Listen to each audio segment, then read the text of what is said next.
We are an ancient people. We date back nearly 4,000 years to Abraham, Isaac, and Jacob.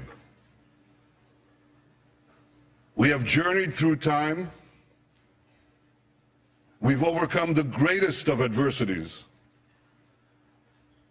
And we reestablished our sovereign state in our ancestral homeland, the land of Israel. Now, the Jewish people's odyssey through time has taught us two things. Never give up hope, always remain vigilant. Hope charts the future. Vigilance protects it. Today, our hope for the future is challenged by a nuclear-armed Iran that seeks our destruction. But I want you to know that wasn't always the case. Some 2,500 years ago, the great Persian king Cyrus ended the Babylonian exile of the Jewish people. He issued a famous edict in which he proclaimed the right of the Jews to return to the land of Israel and rebuild the Jewish temple in Jerusalem. That's a Persian decree. And thus began an historic friendship between the Jews and the Persians that lasted until modern times. But in 1979, a radical regime in Tehran tried to stamp out that friendship. As it was busy crushing the Iranian people's hope for democracy, it also led wild chants of death to the Jews. Now, since that time, presidents of Iran have come and gone. Some presidents were considered moderates, others hardliners. But they've all served that same unforgiving creed, that same unforgiving regime. That creed that is espoused and enforced by the real power in Iran, the dictator known as the supreme leader. First Ayatollah Khomeini, and now Ayatollah Khamenei. President Rouhani, like the presidents who came before him, is a loyal servant of the regime. He was one of only 6 candidates the regime permitted to run for office. See, nearly 700 other candidates were rejected. So what made him acceptable? Well, Rouhani headed Iran's Supreme National Security Council from 1989 through 2003. During that time, Iran's henchmen gunned down opposition leaders in a Berlin restaurant. They murdered 85 people at the Jewish Community Center in Buenos Aires. They killed 19 American soldiers by blowing up the Khobar Towers in Saudi Arabia. Are we to believe that Rouhani, the national security advisor of Iran at the time, knew nothing about these attacks? Of course he did. Just as 30 years ago, Iran's security chiefs knew about the bombings in Beirut that killed 241 American Marines and 58 French paratroopers. Rouhani was also Iran's chief nuclear negotiator between 2003 and 2005. He masterminded the strategy which enabled Iran to advance its nuclear weapons program behind a smokescreen of diplomatic engagement and very soothing rhetoric. Now, I know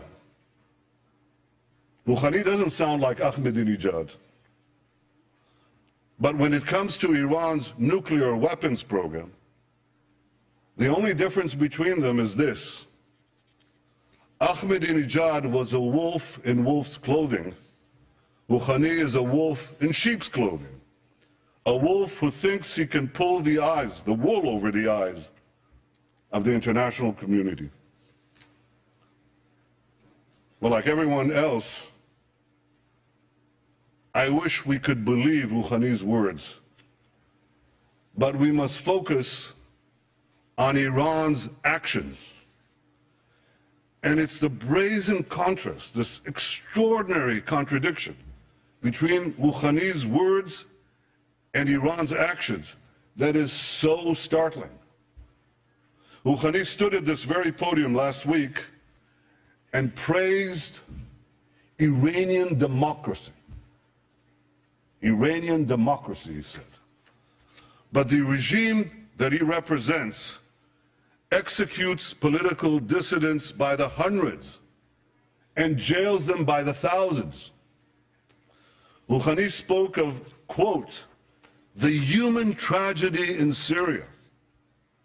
Yet Iran directly participates in Assad's murder and massacre of tens of thousands of innocent men, women, and children in Syria. And that regime is propping up a Syrian regime that just used chemical weapons against its own people. Rouhani condemned the, quote, violent scourge of terrorism. Yet in the last 3 years alone, Iran has ordered, planned, or perpetrated terrorist attacks in 25 cities in 5 continents. Rouhani denounces, quote, attempts to change the regional balance through proxies. Yet Iran is actively destabilizing Lebanon, Yemen, Bahrain, and many other Middle Eastern countries. Rouhani promises, quote, constructive engagement with other countries. Yet 2 years ago, Iranian agents tried to assassinate Saudi Arabia's ambassador in Washington, D.C. And just 3 weeks ago, an Iranian agent was arrested trying to collect information for possible attacks against the American embassy in Tel Aviv. Some constructive engagement. I wish I could be moved by Rouhani's invitation to join his wave, a world against violence and extremism. Yet the only waves Iran has generated in the last 30 years are waves of violence and terrorism that it has unleashed in the region and across the world. Ladies and gentlemen, I wish I could believe Rouhani, but I don't.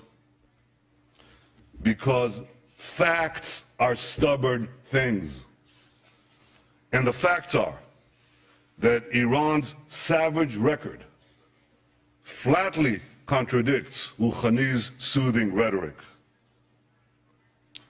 Last Friday, Rouhani assured us that in pursuit of its nuclear program, Iran, this is a quote, Iran has never chosen deceit and secrecy.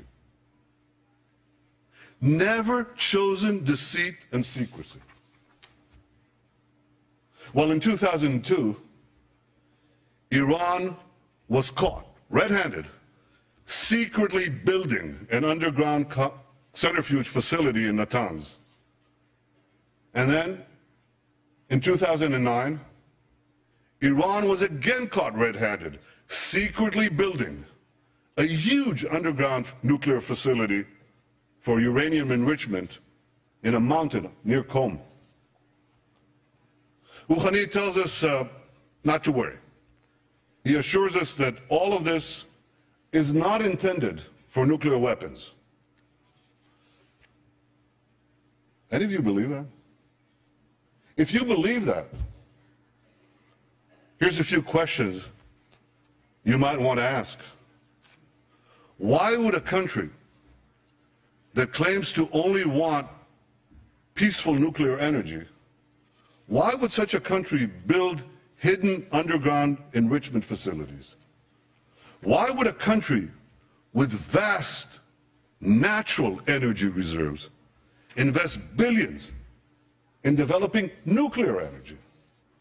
Why would a country intent on merely civilian nuclear programs continue to defy multiple Security Council resolutions and incur the tremendous cost of crippling sanctions on its economy? And why would a country with a peaceful nuclear program develop intercontinental ballistic missiles whose sole purpose is to deliver nuclear warheads? You don't build ICBMs to carry TNT thousands of miles away. You build them for one purpose, to carry nuclear warheads. And Iran is building now ICBMs that the United States says could reach this city in 3 or 4 years. Why would they do all this? The answer is simple. Iran is not building a peaceful nuclear program. Iran is developing nuclear weapons. Last year alone, Iran enriched 3 tons of uranium to 3.5%, doubled its stockpile of 20% enriched uranium, and added thousands of new centrifuges, including advanced centrifuges. It also continued work on the heavy water reactor in Iraq. That's in order to have another route to the bomb, a plutonium path. And since Rouhani's election, and I stress this vast and feverish effort has continued unabated. Ladies and gentlemen, underground nuclear facilities, heavy water reactors, advanced centrifuges, ICBMs. See, it's not that it's hard to find evidence that Iran has a nuclear program, a nuclear weapons program. It's hard to find evidence that Iran doesn't have a nuclear weapons program. Last year when I spoke here at the UN, I drew a red line. Now, Iran has been very careful not to cross that line. But Iran is positioning itself to race across that line in the future at a time of its choosing. Iran wants to be in a position to rush forward to build nuclear bombs before the international community can detect it and much less prevent it. Yet Iran faces one big problem. And that problem can be summed up in one word: sanctions. I've argued for many years, including on this podium, that the only way to peacefully prevent Iran from developing nuclear weapons is to combine tough sanctions with a credible military threat. And that policy today is bearing fruit. Thanks to the efforts of many countries, many represented here, and under the leadership of the United States, tough sanctions have taken a big bite off the Iranian economy. Oil revenues have fallen, the currency has plummeted, banks are hard-pressed to transfer money. So as a result, the regime is under intense pressure from the Iranian people to get the sanctions relieved or removed. That's why Rouhani got elected in the first place. That's why he launched his charm offensive. He definitely wants to get the sanctions lifted, I guarantee you that. But he doesn't want to give up Iran's nuclear weapons program in return. Now, here's a strategy to achieve this. First, smile a lot. Smiling never hurts. Second, pay lip service to peace, democracy, and tolerance. Third, offer meaningless concessions in exchange for lifting sanctions. And fourth, and the most important, ensure that Iran retains sufficient nuclear material and sufficient nuclear infrastructure to race to the bomb at a time that it chooses to do so. You know why Rouhani thinks he can get away with this? I mean, this is a ruse. It's a ploy. Why does Rouhani think he can get away with it? Because he's gotten away with it before. Because his strategy of talking a lot and doing little has worked for him in the past. He even brags about this. Here's what he said in his 2011 book about his time as Iran's chief nuclear negotiator. And I quote, "While we were talking to the Europeans in Tehran, we were installing equipment in Isfahan." Now, for those of you who don't know, the Isfahan facility is an indispensable part of Iran's nuclear weapons program. That's where uranium ore called yellow cake is converted into an enrichable form. Rouhani boasted, and I quote, "By creating a calm environment, we were able to complete the work in Isfahan." He fooled the world once. Now he thinks he can fool it again. You see, Rouhani thinks he can have his yellow cake and eat it too. And he has another reason to believe that he can get away with this. And that reason is called North Korea. Like Iran, North Korea also said its nuclear program was for peaceful purposes. Like Iran, North Korea also offered meaningless concessions and empty promises in return for sanctions relief. In 2005, North Korea agreed to a deal that was celebrated the world over by many well-meaning people. Here's what the New York Times editorial had to say about it. Quote, "For years now, foreign policy insiders have pointed to North Korea as the ultimate nightmare, a closed, hostile, and paranoid dictatorship with an aggressive nuclear weapons program. Very few could envision a successful outcome, and yet North Korea agreed in principle this week to dismantle its nuclear weapons program, return to the NPT, abide by the treaty's safeguards, and admit international inspectors. And finally, diplomacy, it seems, does work after all." Ladies and gentlemen, a year later, North Korea exploded its first nuclear weapons device. Yet, as dangerous as a nuclear-armed North Korea is, it pales in comparison to the danger of a nuclear-armed Iran. A nuclear-armed Iran would have a chokehold on the world's main energy supplies. It would trigger nuclear proliferation throughout the Middle East, turning the most unstable part of the planet into a nuclear tinderbox. And for the first time in history, it would make the specter of nuclear terrorism a clear and present danger. A nuclear-armed Iran in the Middle East wouldn't be another North Korea. It would be another 50 North Koreas.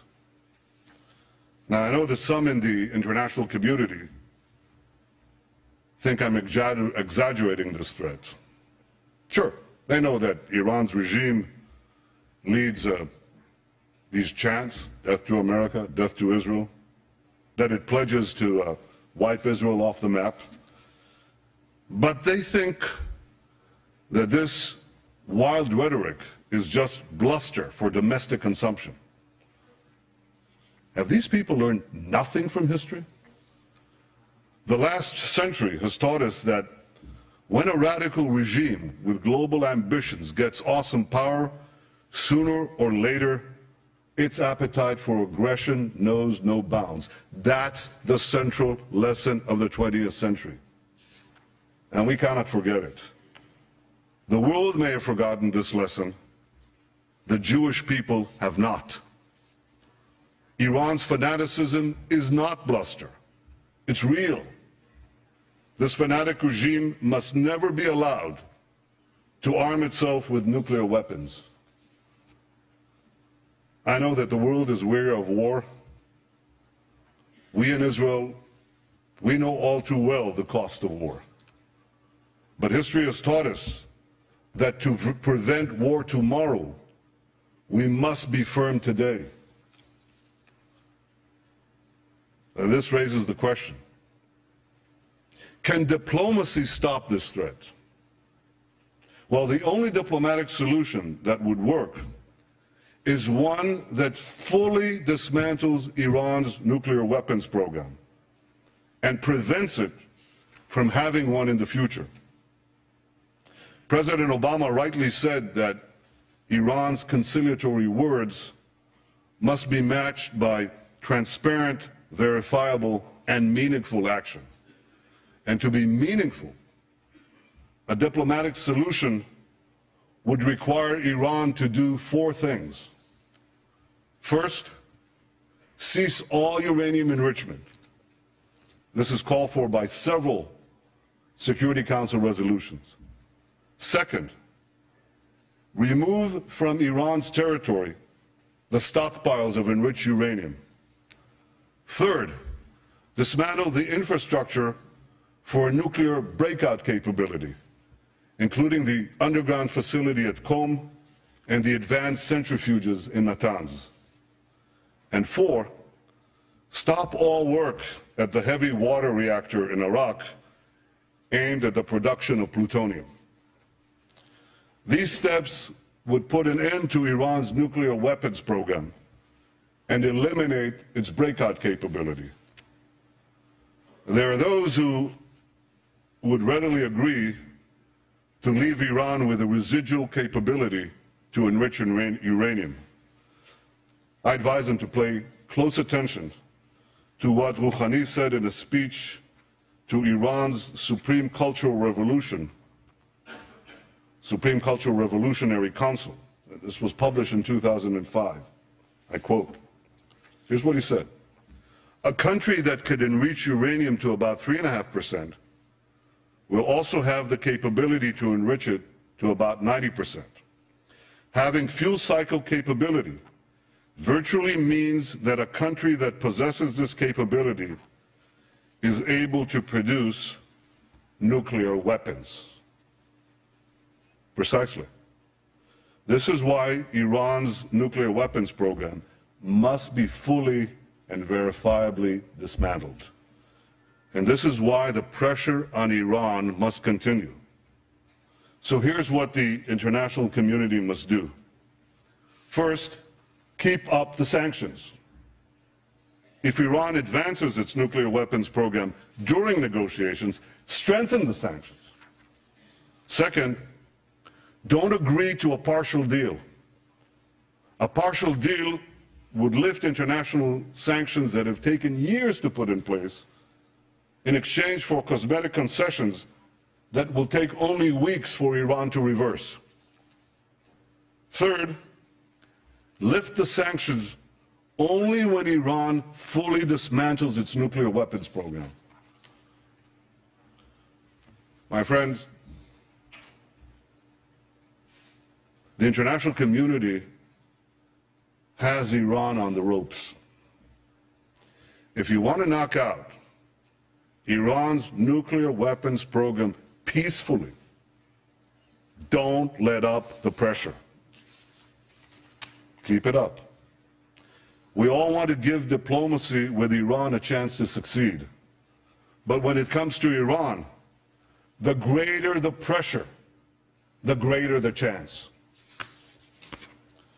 3 decades ago, President Ronald Reagan famously advised, trust but verify. When it comes to Iran's nuclear weapons program, here's my advice. Distrust, dismantle, and verify. Ladies and gentlemen, Israel will never acquiesce to nuclear arms in the hands of a rogue regime that repeatedly promises to wipe us off the map.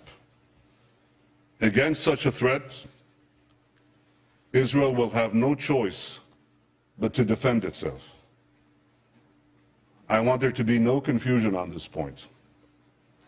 Israel will not allow Iran to get nuclear weapons.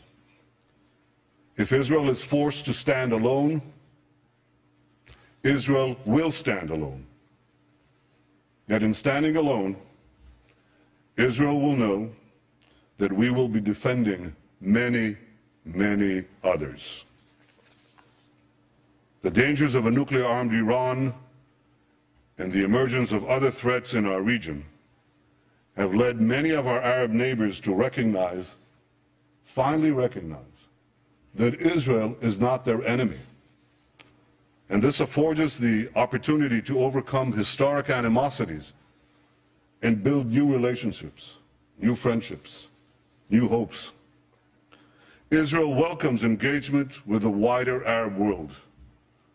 We hope that our common interests and common challenges will help us forge a more peaceful future.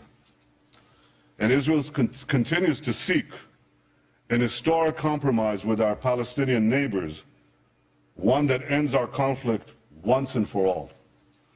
We want peace based on security and mutual recognition, in which a demilitarized Palestinian state recognizes the Jewish state of Israel. I remain committed to achieving an historic reconciliation and building a better future for Israelis and Palestinians alike. Now, I have no illusions about how difficult this will be to achieve. 20 years ago, the peace process between Israel and the Palestinians began. 6 Israeli prime ministers, myself included, have not succeeded at achieving peace with the Palestinians. My predecessors were prepared to make painful concessions. So am I. But so far, Palestinian leaders haven't been prepared to offer the painful concessions they must make in order to end the conflict.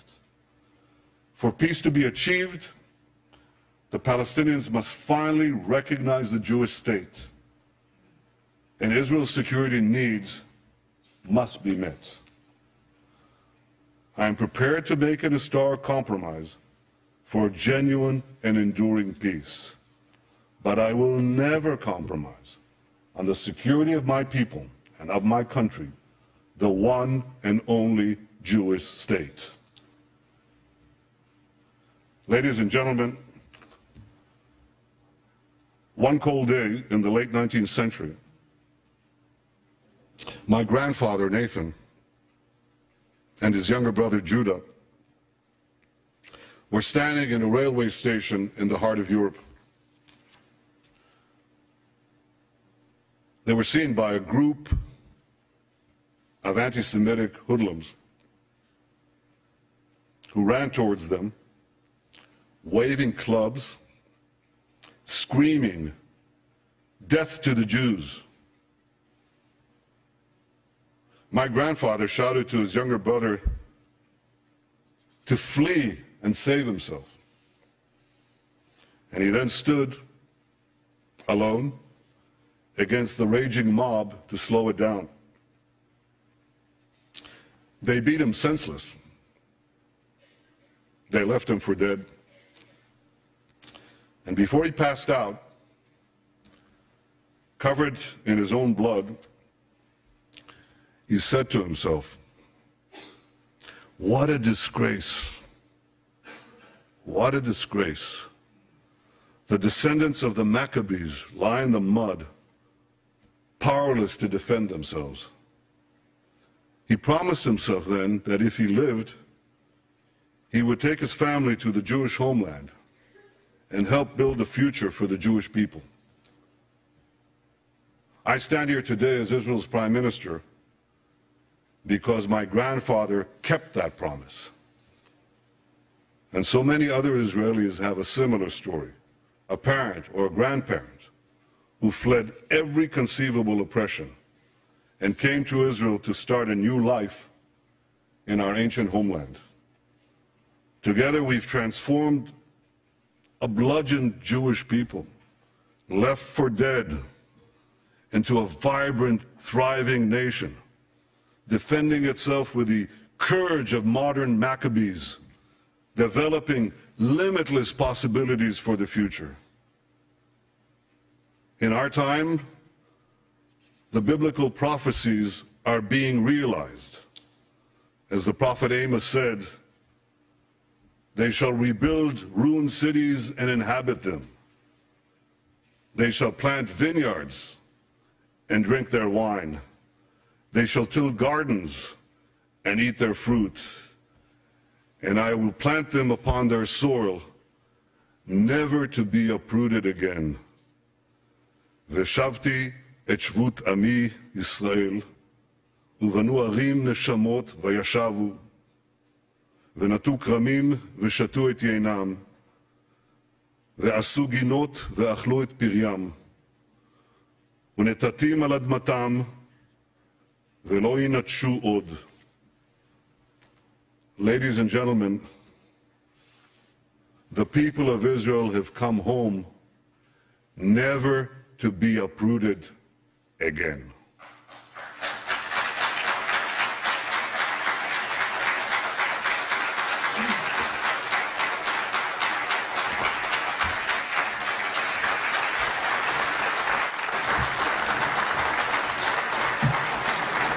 Prime Minister Netanyahu, speaking just over 30 minutes there, began with a story about the Jewish people thousands of years ago, just ended there with an anecdote as well.